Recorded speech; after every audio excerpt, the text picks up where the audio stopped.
Salut, c'est Maxime Johnson. Microsoft a annoncé récemment la Microsoft Surface Pro 3, une tablette qui va être à la fois tablette et ordinateur portatif. Est-ce que c'est réussi? C'est ce qu'on va aller voir à l'instant. Alors, ce que vous voyez ici, c'est la Surface Pro 3, mais qui est dans son mode ordinateur. Alors, pour ça, il faut s'acheter le petit clavier ici et on va y revenir un petit peu plus tard. Donc, pour l'instant, je voulais vraiment vous présenter là, la tablette en tant que telle et ses caractéristiques. Alors, la tablette, là, comme on peut la voir maintenant dans un mode plus normal, si on veut, c'est une tablette qui est très grande, en fait, qui est équipée d'un écran de 12 pouces, un écran au format 4.3. Donc, c'est plus que les 10 pouces de la Surface Pro 2. C'est aussi plus grand là, que l'iPad, comme on peut le voir ici. Donc, la différence est quand même considérable, je dirais. Alors, pourquoi est-ce que la tablette est si grande que ça? Eh c'est parce qu'on veut en faire un appareil qui est productif, donc qui permet d'écrire, qui permet de travailler, qui permet de faire des fichiers Excel, etc., etc. Donc, c'est pour ça que c'est plus gros. C'est quand même, je dirais que c'est quand même assez lourd, c'est 800 grammes, mais ça, 800 grammes, c'est lourd donc pour une tablette, mais c'est très léger pour un ordinateur portatif. Donc, j'imagine que ça dépend là, du côté que l'on est. Parmi les nouveautés par rapport au design, bon, bien, écoutez, le design est plus petit qu'auparavant, c'est plus mince, c'est environ 9,1 mm.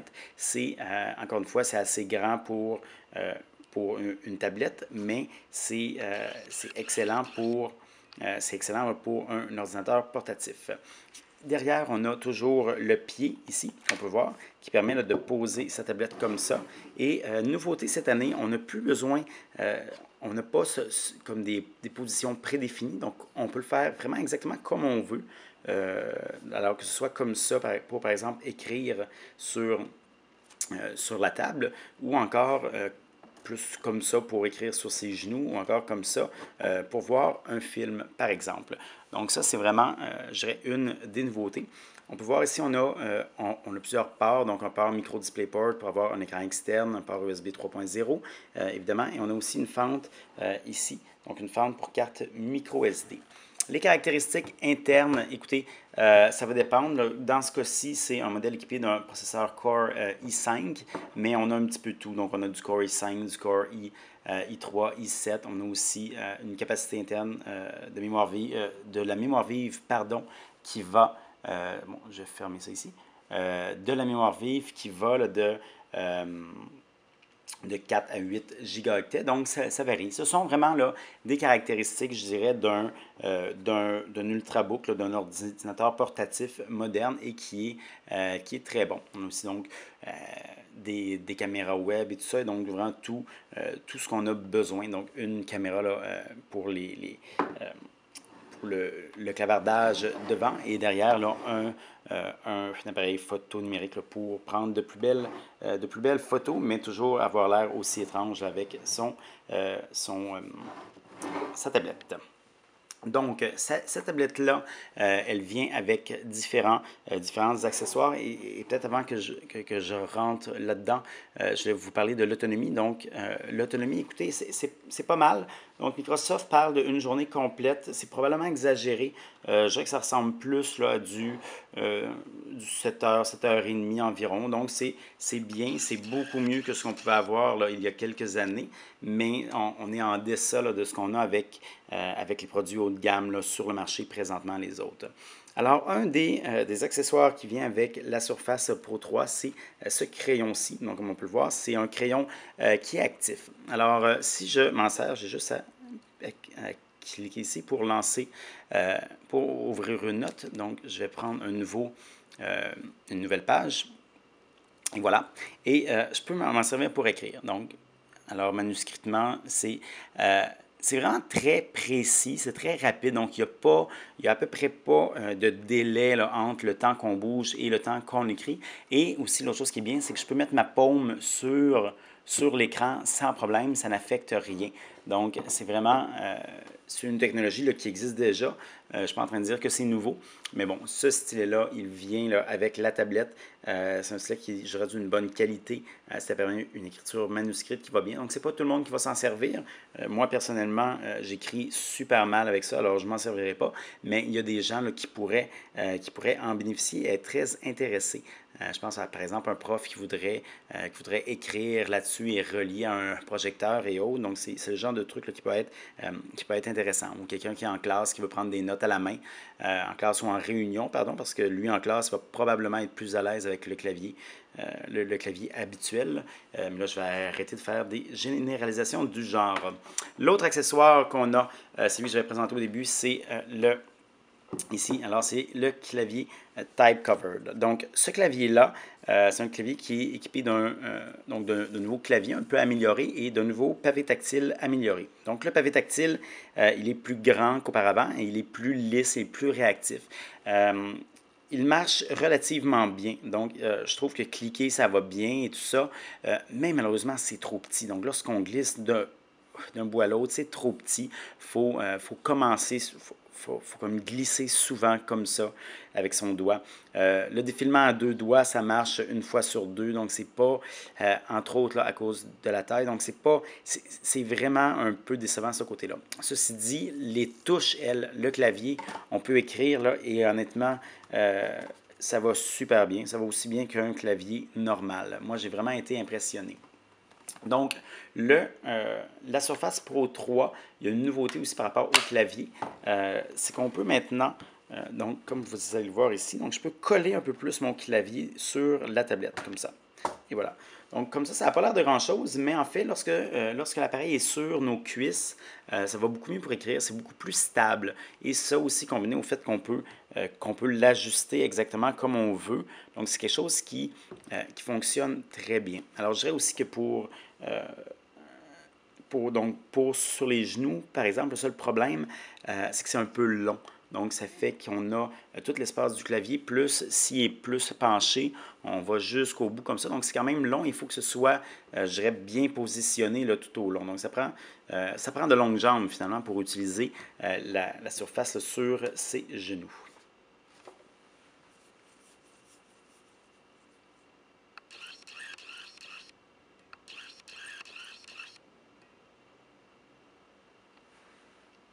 Ça, c'était les caractéristiques de la Microsoft Surface Pro 3. Maintenant, pour analyser ses performances, comment est-ce que ça se comporte comme appareil, il faut le voir, je dirais, de deux façons différentes. Premièrement, il faut considérer la Surface Pro 3 comme une tablette et ensuite, séparément, comme un ordinateur portatif. C'est ce qu'on va faire à l'instant. Analysons, si on veut, premièrement, la tablette comme une tablette, justement. Donc, comme tablette, écoutez, c'est une tablette qui évidemment est grande. Elle est grande, elle est lourde et elle est épaisse. Donc, c'est ça, je dirais, le principal défaut de la surface qu'on veut, lorsqu'on veut la comparer à, par exemple, le MacBook Air, ici. L'iPad Air, pardon. Donc, on peut le voir, là, la différence de taille, elle est de taille, justement, j'ai envie de dire, et le poids, donc c'est beaucoup plus lourd et tout ça. Si vous allez en vacances, c'est peut-être pas idéal, je dirais. Maintenant, on a quand même des avantages. Le pied ici, c'est un avantage parce que là, moi, je peux avoir ma tablette comme ça et voir un film. Et ça fonctionne super bien. C'est vraiment facile. Et en plus que l'écran est grand, mais le film pardon, est plus grand. Donc ça, c'est je dirais, un des très gros avantages. Au niveau des autres avantages, écoutez, il y en a pas beaucoup, j'ai envie de dire, d'autres avantages. À moins que j'en oublie, là. Peut-être qu'il y en a un, on peut installer des applications pour ordinateur régulières. Donc, c'est pas, je crois pas que c'est quelque chose qui est toujours utile, mais des fois, ça l'est. Et si vous voulez, par exemple, faire des trucs plus originaux comme installer Steam et jouer à des jeux vidéo qui sont sur votre PC maison, c'est quelque chose qui est possible de faire. Donc, ça, c'est vraiment les trucs là, pour comparer avec la tablette, les avantages. Maintenant, par rapport aux inconvénients, il y en a un que moi je trouve majeur et c'est le Windows Store. Donc, le Windows Store qu'on voit ici, c'est, écoutez, c'est une boutique qui s'est beaucoup améliorée, je dirais, avec les mois. On a de plus en plus de nouveautés, on a de plus en plus de jeux, de logiciels qui sont lancés en même temps là, sur la tablette, sur Windows que sur Android ou iOS. Ceci dit, on n'est pas encore là, c'est pas encore la même chose et ce petit ce petit manque-là peut être gros. Je pense par exemple à une tablette Android ou iOS qui peut avoir des applications comme la Presse Plus, par exemple, qui sont des trucs qui sont assez importants pour convaincre des gens d'acheter une tablette carrément. Alors ça, ici on ne l'a pas. Donc c'est vraiment le problème, mais bon, comme je disais, on a d'autres choses, entre autres sur le bureau. Donc, on a accès au bureau, on a accès à des applications ici et ça. Donc, ça, c'est l'avantage. Donc, on a des pour, dans le fond, on a des contre. Je dirais que comme utilisation comme tablette, par exemple, on a plus de contre que de pour, ceci dit. Maintenant, allons-y comme ordinateur portatif. Alors, pour un ordinateur portatif, je prends ce petit clavier ici et je le mets. Donc, le clavier, il n'est pas donné avec la tablette, il faut l'acheter à part. Donc ça, c'est important de le mentionner. C'est un clavier qui est vendu 129 $, mais c'est un clavier qui à peu près 100% là, des acheteurs de surface vont acheter. C'est vraiment, c'est archi important. Donc, je le répétais, mais c'est important de le comprendre. Donc, une fois qu'on est en mode ordinateur, moi, ce que je vous dirais, c'est que la Surface, en fait, est un meilleur ordinateur que c'est une tablette.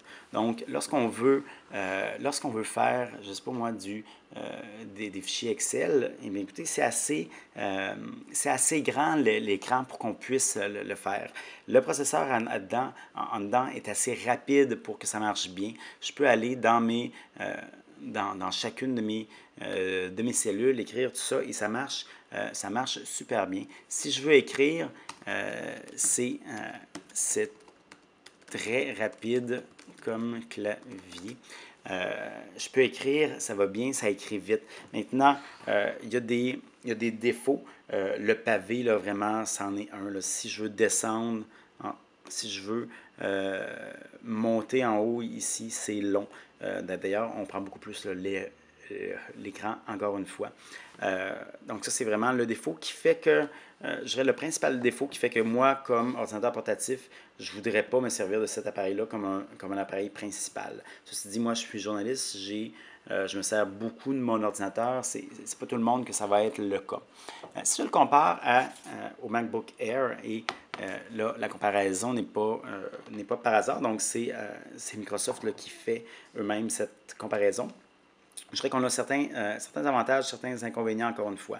Donc, côté avantage, la taille, donc la Surface Pro, elle est plus mince que le MacBook Air. Pas de beaucoup, mais un peu. Et là, oui, je compare avec le clavier parce que c'est ça qu'on veut. Mais on est beaucoup plus léger, par exemple, donc ça, c'est un plus. L'autonomie, c'est moindre, un petit désavantage. Sinon, écoutez, parmi les autres avantages, inconvénients, je dirais que la principale chose qu'il faut considérer, c'est, entre autres, lorsqu'on a de l'espace limité pour mettre son ordinateur. Par exemple, si moi je mets dans un avion, donc si souvent on sait que les tablettes d'avion sont petites et la tablette peut être, disons, plus petite qu'ici. Et là, ça ne marchera pas parce que ma tablette ne peut pas être dans le vide. Le clavier, là, ni devant ni derrière. Le MacBook Air ici, c'est pas beaucoup plus large, donc c'est pas plus large, mais c'est très stable. Alors moi, je pourrais avoir, par exemple, un gros bout qui dépasse sur la tablette sans que ce soit un problème. Donc, lorsqu'on a à utiliser l'ordinateur dans un endroit qui est contigu, qui est petit, le MacBook Air ou n'importe quel autre ordinateur, là, c'est pas important, va être beaucoup plus avantagé là, que la Surface Pro. Donc, la Surface Pro est, je crois, un meilleur ordinateur que c'est une tablette, mais ce n'est pas encore parfait, là. Microsoft voulait lancer le meilleur hybride entre une tablette et un ordinateur portatif. À mon avis, c'est réussi. Il n'y a pas d'autre appareil sur le marché là, qui parvient à porter ces deux chapeaux-là aussi bien que la Surface Pro 3. Maintenant, est-ce que ça veut dire que c'est pour tout le monde? Est-ce que ça veut dire que les gens vont pouvoir finalement laisser tomber l'iPad et le MacBook Air, ou du moins une tablette et un ordinateur portatif? Non, pas forcément. Donc, selon moi, comme tablette, la Surface Pro 3 laisse un petit peu plus à désirer, je dirais. Donc, si ce que vous voulez faire, c'est naviguer sur le web, sur votre sofa, regarder Twitter et voir des films, ça va. Si vous voulez vous promener beaucoup, alors là, il est un peu gros, c'est un peu lourd. Si vous voulez essayer tout plein d'applications, c'est pas idéal pour ça non plus. Donc, côté tablette, c'est plus limité, mais c'est un usage qui peut convenir là, pour certaines personnes, c'est sûr. Côté ordinateur portatif, écoutez, si votre but, c'est d'écrire beaucoup à tous les jours sur différentes surfaces, que ce soit en avion, sur des tables, etc., moi, j'irais voir ailleurs. Je prendrais un vrai ordinateur portatif qui est mieux conçu pour ça. On va avoir un clavier qui est plus stable, on va avoir un appareil qui est plus facile à utiliser, on va avoir un pavé tactile qui est plus grand.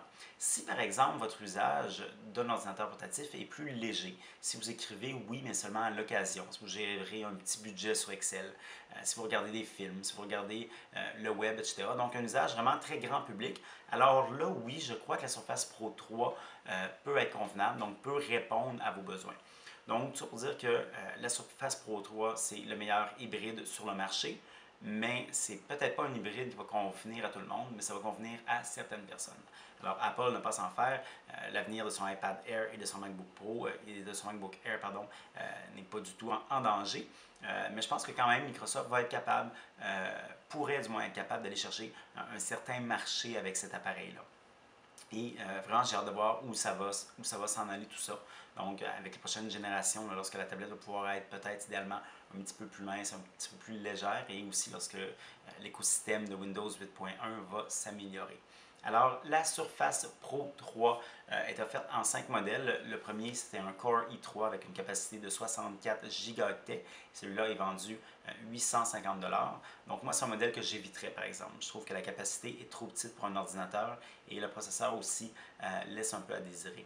Ensuite, on saute à un Core i5 et là, c'est à partir de 1050 $ et les prix augmentent là, selon le modèle. Donc, Core i5 avec une capacité de 128 gigaoctets ou de 256. On peut aussi aller à Core i7, donc 256 et 512 gigaoctets. Et là, on peut monter jusqu'à 2000 $ pour le Core i7.